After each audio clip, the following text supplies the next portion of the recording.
আজি প্ৰায় এসপ্তাহ ধৰি এই বিতৰ্কটো চলি আছে আৰু অসমৰ ৰাইজে ধৰি লওক এনেকুৱা ধৰণৰ এটা বিষয়ক লৈ যদি বিতৰ্ক চলি থাকে ভাল নাপায়। যিহেতু এতিয়া নিৰ্বাচন ওচৰত আৰু মই নিৰ্বাচনত প্ৰতিনিধিত্ব কৰিম বুলি ইতিমধ্যে মই ঘোষণাই কৰিছোঁ।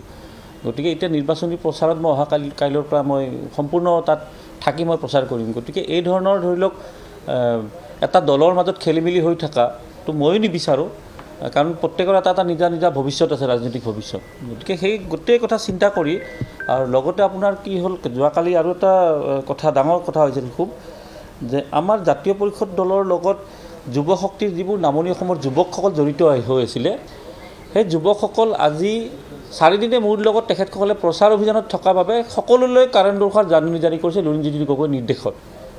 সৰু সৰু ল'ৰা, যিবোৰ ল'ৰাই নিজে নিজৰ টকা খৰচ কৰি দলটোৰ ক্ষেত্ৰত নিস্বাৰ্থভাৱে কাম কৰি আছিলে, সেইসকলক কাৰণ দৰ্শোৱাৰ জাননী জাৰি কৰিছে। মই দিম কাগজ পত্ৰবোৰ, কিন্তু এইবিলাক এটা ভাল কথা হৈ থকা নাই।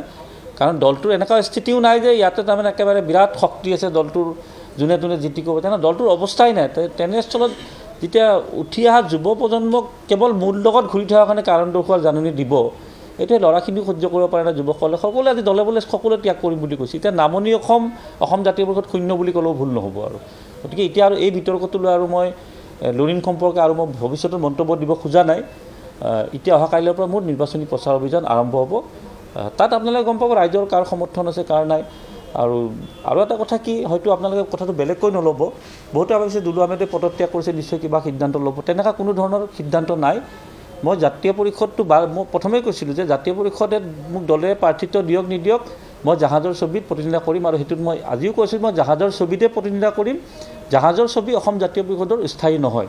সেই গতিকে মই ক'ব বিচাৰিছোঁ যে এতিয়া আৰু এইবিলাক বিতৰ্ক কৰি লাভ নাই। ইমান ডাঙৰ নিৰ্বাচন, 10টা সমষ্টি, 20 লাখ ভোটাৰ, এই সকলোক যদি মই এমাহৰ ভিতৰত একগোট কৰিব পাৰোঁ, মই বৰপেটাবাসী ৰাইজৰ ওচৰত দিছোঁ যে দুলু আহমেদে ৰাজনীতিত থাকিব নালাগে, থাকিব লাগে নে নালাগে সেই কথা বৰপেটাবাসী ৰাইজে সিদ্ধান্ত ল'ব। আৰু যদি ভাবে ৰাখিব লাগে বুলি দুলু আহমেদ ৰাজনীতিত থাকিব লাগে, মোক নিশ্চয় ভোটৰ জৰিয়তে মৰম দিব। আৰু যদি ভাবে দুলু আহমেদে ভুল কথা কৈছে, দুলু আহমেদ ৰাজনীতিত থাকিব নালাগে, নিশ্চয় মোক ভোটৰ জৰিয়তে প্ৰমাণ দিব।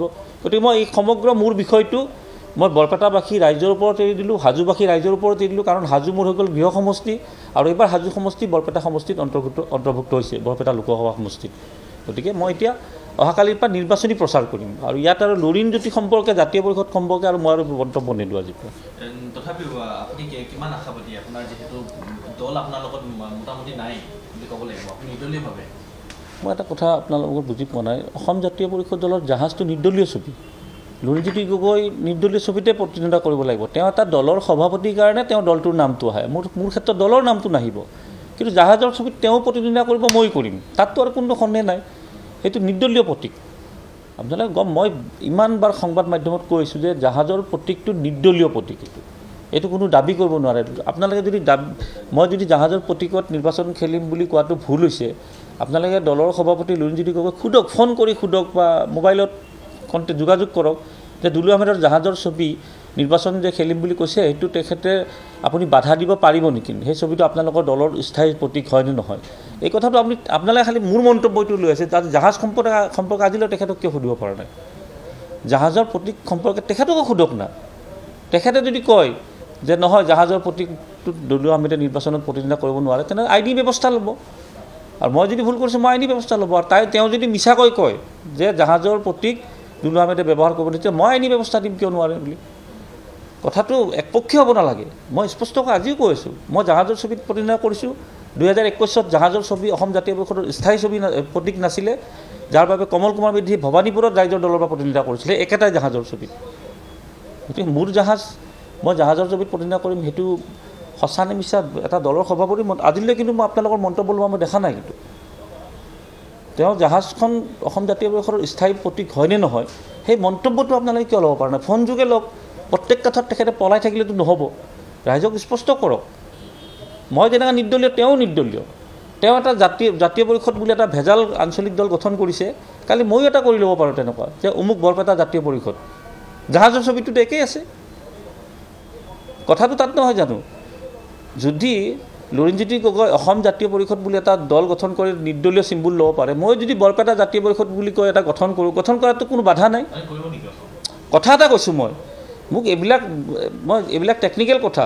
মই যদি কওঁ বৰপেটা জাতীয় পৰিষদ, কিবা বাধা দিব নেকি কোনোবাই চিম্পুল জাহাজে তেওঁ অসমক লৈ চিন্তা কৰিছে মই বৰপেটাক লৈ চিন্তা কৰিম কথাটো তাতে ইমানতে নহয় জানো তাতে লৈ ইমান বিতৰ্ক কিয় হৈছে মই বুজি পোৱা নাই মই জাহাজৰ নিৰ্বাচনত প্ৰতিনিধিত্ব কৰিমেই আৰু তাত আৰু আপোনালোকে আৰু লুৰিং সম্পৰ্কে আজিৰ পৰা আপোনালোকে মোক মন্তব্য নিদিব আজিৰ পৰা মই নকওঁ আৰু এই চেপ্টাৰটো মই ক্ল'জ কৰি দিলোঁ এই চেপ্টাৰটো আৰু মই নাই মই এতিয়া নিৰ্বাচনী প্ৰচাৰত কেনেকৈ মই ভোট আনিব লাগে কেনেকৈ ৰাইজৰ ওচৰত যাব লাগে কেনেকৈ কি কৰিব লাগে কাৰণ ৰাইজেও বেয়া পাব নহয় সদায় যদি মই এটা ভেজাল পাৰ্টিৰ বিৰুদ্ধে লাগি থাকোঁ যিটো পাৰ্টি কংগ্ৰেছৰ দিল্লীৰ মুখ্য কাৰ্যালয়ত যায় আত্মসমৰ্পণ কৰি ফটো উঠিছে এইটো কেনেকুৱা ধৰণৰ আঞ্চলিকতাবাদ মই বুজি নাপালোঁ কিন্তু আপোনালোকে যদি বুজি পাইছে মই নাজানো যিটো দলে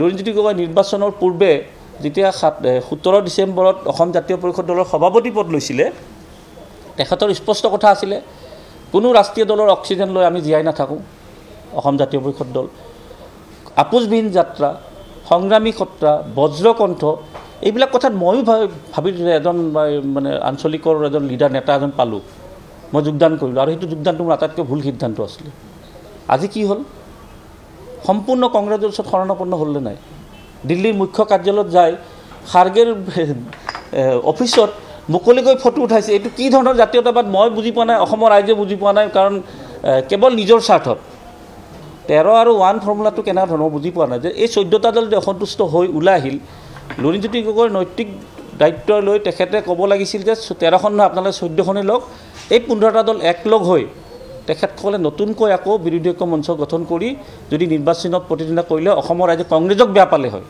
যে কংগ্ৰেছ সঁচাকৈ প্ৰতাৰকৰ দল ইমান সহযোগ কৰাৰ পিছতো 13খন 14খন এখন লৈ ল'লে কিন্তু তেওঁ কি বা ভিতৰা বুজাবুজি আছে মই নাজানো এখন চিট লৈ 14টা দলক তেখেতেওতো বিট্ৰে কৰিছে 14টা দলক লুৰিণজ্যোতি গগৈ প্ৰতাৰণা কৰিছে এই কথা মই নহয় আম আদমি পাৰ্টিৰ সদস্য মহিলাগৰাকী কৈ আছে তাৰপিছত TMC ৰিপুণ বৰাই কৈ আছে অন্য দলবোৰে কৈ আছে তেওঁ কি এই 14টা দলে লুৰিণজ্যোতি গগৈক বিৰোধী ঐক্য মঞ্চৰ সাধাৰণ সম্পাদক পদটো কিবা তেওঁৰ আসনখন ল'বই বনাইছিল নেকি তেওঁৰ আসনখন ল'ব বনাই নিশ্চয় আৰু আহি গ'ল বিৰোধী ঐক্য মঞ্চৰ কংগ্ৰেছৰ সহায় কৰাৰ কথা ঘাটুৱাৰৰ ষ্টেটমেণ্টটো চাওক মুকলিকৈ সৰ্বানন্দ এইটো কেনেকুৱা ধৰণৰ কি আছে মই বুজি পোৱা নাই কিন্তু একো ঘাটুৱাৰে মুকলিকৈ কৈ আছে যে সৰ্বানন্দ সোণোৱাল ডাঙৰীয়া বিপুল ভোটত জয়লাভ কৰিব আৰু মই কথাটো বুজি পোৱা একফালে কৈ আছে সৰ্বানন্দ সোণোৱাল ডাঙৰীয়া জিকিব বহু ভোটত জিকিব আৰু একফালে লুৰিণজ্যোতি গগৈলৈ প্ৰচাৰ কৰি আছে এইটো কিবা ৰাজনীতি হৈ আছে নেকি অসমৰ এইটোতো ৰাজনীতি নহয় এটা ব্যৱস্থা মই কিবা ক'লে দুলু আহমেদৰ বিৰুদ্ধে ব্যৱস্থা ঘাটুৱাৰৰ বিৰুদ্ধে ব্যৱস্থা লৈ দেখাওক ৰাজু চাহৰ বিৰুদ্ধে ব্যৱস্থা লৈ দেখাওক কোনো কংগ্ৰেছে লুৰিণজ্যোতি গগৈক ভোট নিদিয়ে তাত আৰু অসমৰ ৰাইজে এই আঞ্চলিক দলৰ নামত যিটো প্ৰতাৰণা কৰিলে তাৰ উত্তৰৰ কাৰণে আপোনালোকে বেছি দিন ৰখিব নালাগে নিৰ্বাচনৰ ফলাফলৰ তুলি দৰ্শক না মই ক'লে তেতিয়া ভাবিব যে দুলু আহমেদে লুৰিণজ্যোতি গগৈক বেয়া পায় কাৰণে এই ধৰণৰ কথা কৈছে নিৰ্বাচনৰ ফলাফলে কি কয় চাওকচোন আপুনি জয় পৰাজয়টো মই নকওঁ আজিৰ তাৰিখত নিৰ্বাচনৰ ফলাফলে কি কয় সেইটো আপোনালোকে অপেক্ষা কৰক তাৰ কাৰণে এটা বছৰ নালাগে 2টা মাহত আপোনালোকে পাই যাব ফলাফলটো যে এই আঞ্চলিকতাবাদৰ নামত যিটো ভণ্ডামি চলিল যোৱা 21ৰ পৰা আৰু এতিয়ালৈ যিটো হ'ল অসমৰ ৰাইজে এইটোৰ উত্তৰ ভোটৰ জৰিয়তে দিব আৰু হৈছে বুলি কৈছে কিন্তু আপুনিও কিন্তু কালি আজিহে আপুনি পদত্যাগ পত্ৰ প্ৰেৰণ কৰিছে আপুনি দীৰ্ঘ সময় আছিল আজিৰ পৰা প্ৰায় 8 মাহ পূৰ্বে মই পদত্যাগ কৰিছিলোঁ উপসভাপতি পদৰ পৰা মই তেতিয়াও ভাবিছিলোঁ যে নহয় যদি আলোচনাৰ মাজে চব ঠিক ঠাক হয় থাকিম কোনো গুৰুত্বই নাই মই সাধাৰণ সদস্য হৈছোঁ আপুনি চাবচোন মই কোনো ধৰণৰ মোৰ আপডেটত মই উপসভাপতি বুলি লিখোঁ তেখেতসকলে এইটো মোৰ যিখন উপসভাপতিৰ পদত্যাগ পত্ৰ সেইখন গ্ৰহণ কৰা নাই বেলেগ কথা কিন্তু তাৰপিছত বিতৰ্কটো বাঢ়ি গ'ল দিনে দিনে ফোনটো মোবাইলত চলা আৰম্ভ হ'ল কোনো সভা নাই সিদ্ধান্তবোৰ মোবাইলত লৈ আহে ঘৰত লৈ আহে আহি কিনে এখন ডাঙৰ মিটিং এখন বহাব মই সেইদিনাখনে মিটিঙত সুধিছোঁ যে আপোনালোকে ইয়াতে কথা পাতি সিদ্ধান্ত ল'বনে নে সিদ্ধান্ত লৈ আহি কিনে শুনাব আপোনালোকে কৈছে নহয় আমি কথা বতৰা পাতি সিদ্ধান্ত ল'ম আকৌ ল'লে এটা সিদ্ধান্ত যে দুলু আহমেদৰ নামটো প্ৰস্তাৱত যাব লাগে আকৌ সেইদিনাখনেই সন্ধিয়া ল'লে যে অকল লুৰিণজ্যোতি গগৈ বুলি ডিব্ৰুগড়ত প্ৰতিনিধিত্ব কৰিব গতিকে কৰ্ম আৰু কণ্ঠৰ মিল নাথাকা নেতাৰ লগত মই নাই ভাই আৰু যদি অসমৰ ৰাইজ আছে তেনেহ'লে মোৰ ভুল বুলি মই স্বীকাৰ কৰি ল'ম এইটোৰ কাৰণে আপোনালোকে ফলাফললৈ ৰখিব লাগিব এটা নতুন দল আঞ্চলিক দল দীঘলীয়া বাদ বহু আছে আপোনালোকে এই কথাখিনি অকল কেৱল বৰপেটা সমষ্টিটোক লৈ সংঘাত আপোনালোকৰ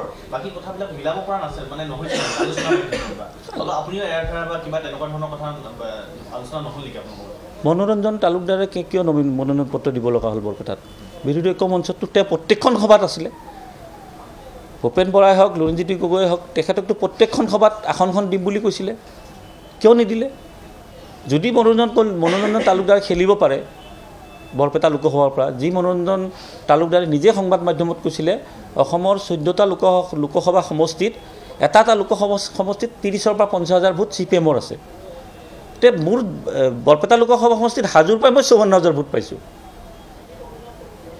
এটাৰ পৰা মই 54,000 ভোট পাইছোঁ তে মনোৰঞ্জন তালুকদাৰ ডাঙৰীয়াই এটা লোকসভাত 20 পৰা 30 পৰা 50 মন্তব্যটো চাব এটা সংবাদ মাধ্যমত দিয়া আছিল মই লাইভ শ্বট কৈছিলোঁ কথাটো তেখেত বিধায়ক বহি আছিলে তেখেতে 50,000 পৰা 70,000 ভোট থাকিলে এটা লোকসভাত নিৰ্বাচনত প্ৰতিনিধিত্ব কৰিব পাৰে আৰু দুলু আহমেদে সেই লোকসভাৰ 10টা সমষ্টিৰ এটাতে 54,000 ভোট পাইছে মই কিয় খেলিব নালাগে